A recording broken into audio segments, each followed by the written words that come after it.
Hey, what's good YouTube? Instructify here. Today I'm going to be showing you guys how you guys can create a dead barrier in your Fortnite Creative Island.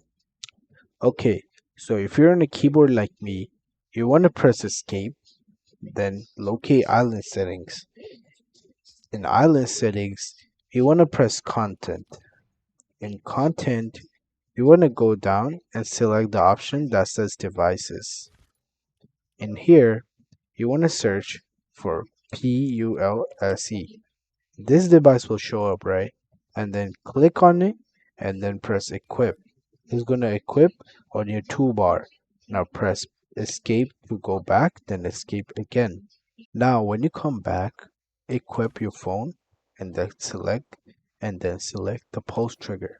After you have selected the pulse trigger, you want to place it anywhere you like.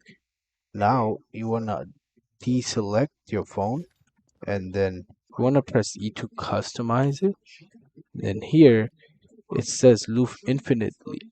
You want to turn this option on, and after you have turned this option on, there are some other options that's going to show up.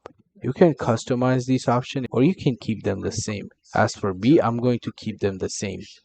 Then here you want to go down and locate damage. In damage, you want to make sure it's the highest, which is 5,000. Then you want to go down, change the activate on face from none to game start. After you have done all of that, you can press OK, and then as you guys can see, the pulse is working. Now if I just start my game, after starting the game, if I come here and stand in front of it, as you guys can see that I have died. So this barrier is working. If this video helped you guys out, make sure you guys like and subscribe. And if you guys have any more questions, just leave a comment down below.